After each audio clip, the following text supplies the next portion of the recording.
Members of Anug Guyana United Party, Anug, have ramped up their protest action in the vicinity of the office of the president, demanding that the accountable ministers of government step down until the completion of the commission of inquiry into the Mahdia fire.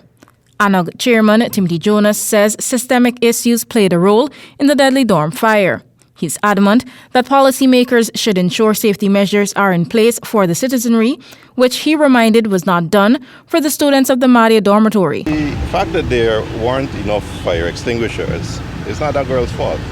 The fact that there weren't smoke detectors, or there weren't fire alarms, or that there isn't an infrastructure to put out fires. The fact that there weren't enough, apparently, this part I'm not sure about, weren't enough supervisors, adults. It is not about absolving the teen who allegedly started the fire, but rather agitating for her to be provided efficient care, which includes being assessed for mental health or other issues that could have contributed to her committing the act, Jonas posited.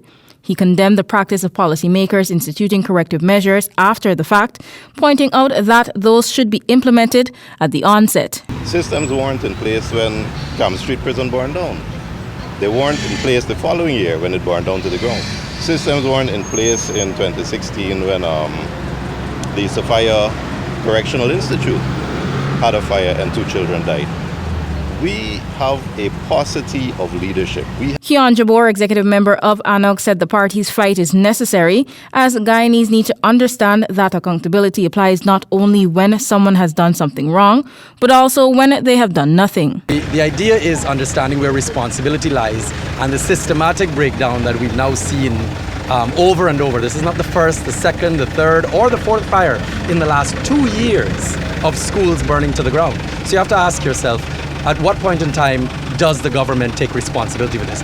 Anug says they plan to hold protest actions every Wednesday, Thursday, and Friday in front of the office of the president until their demands are met.